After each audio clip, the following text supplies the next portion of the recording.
What is love, really? Is it just a feeling, like butterflies and warm fuzzies? Or is it something deeper? The Bible talks about love more than almost anything else. But what does it actually say? And why does it matter to you and me today?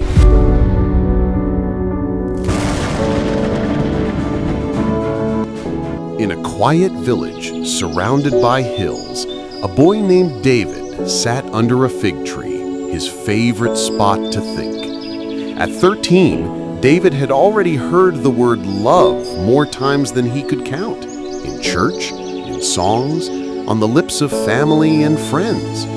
But something about it felt confusing lately. Just yesterday, his best friend had ignored him. His cousin Micah pushed him aside in the market like he didn't exist. David's heart ached. Was this what love looked like? That night, David did what he always did when his heart felt heavy. He went to see Grandma Esther. Her home smelled of cinnamon bread and warm tea, and her Bible always lay open on the table, like a lamp lighting up the room. David began to notice something strange in his village. Everyone talked about love, but not everyone lived it. He saw neighbors gossiping, children teasing, even churchgoers walking past people in need. He remembered how Micah used to laugh with him when they were little. Now, Micah avoided his eyes, clenched his fists, and walked alone. One evening, as the fire crackled, David looked up and asked, "Why do people say they love God but treat others so badly?" Grandma Esther opened her Bible and read, "Love is patient. Love is kind. It does not envy. It is not proud." 1 Corinthians 13:4. The next morning, David made a quiet decision. He smiled at a boy who had bullied him at school. He shared his food with a hungry child. He chose kindness, even when it hurt. No one seemed to notice. But something inside him began to change. One evening, a storm rolled in. Thunder echoed through the hills. David saw Micah walking quickly down the muddy road, fists clenched, eyes wild with anger. David didn't yell. He didn't preach. He ran through the rain and hugged him. Micah froze. Then, something broke. He fell to his knees, sobbing, and David just held him, soaking wet, both of them shaking under the rain. That night, something beautiful happened. Micah said just 2 words, "I'm sorry." And David, he forgave. Not because it was easy, but because it was love.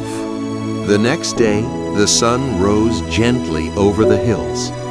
In Grandma Esther's garden, David and Micah sat beside her, flipping through the Bible again.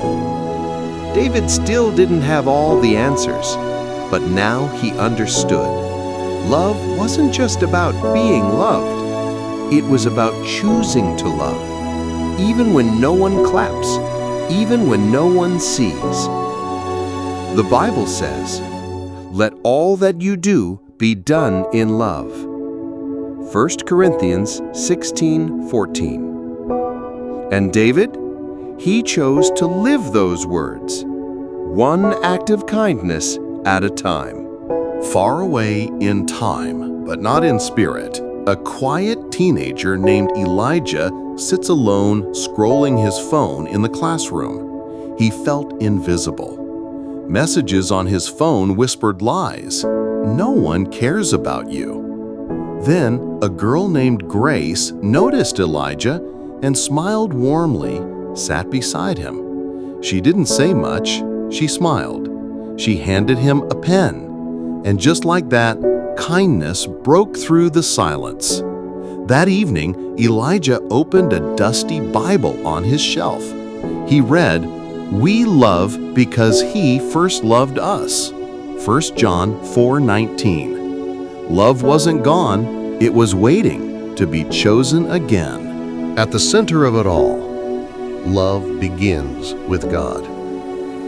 Not because we earned it, not because we deserved it, but because God is love. Jesus didn't just speak about love, He lived it. He healed the hurting. He forgave the broken. He ate with outcasts, and He gave His life for all of us. The Bible says, "Greater love has no one than this, to lay down one's life for one's friends." John 15:13. That's the love Jesus gave, and it's the love He invites us to share. Years passed. David grew. And under the same fig tree where it all began, he now teaches children the same lessons he learned long ago. Love isn't always loud. It's often quiet, hidden, powerful. It's found in forgiveness, in patience, in seeing others the way God sees them. And now, it's your turn to spread love in small ways. So, what does the Bible say about love? It says, live it, give it, be it. Start with one person, a kind word, a quiet prayer, a second chance, a small step.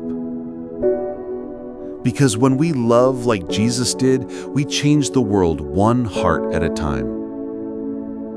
Let all that you do be done in love.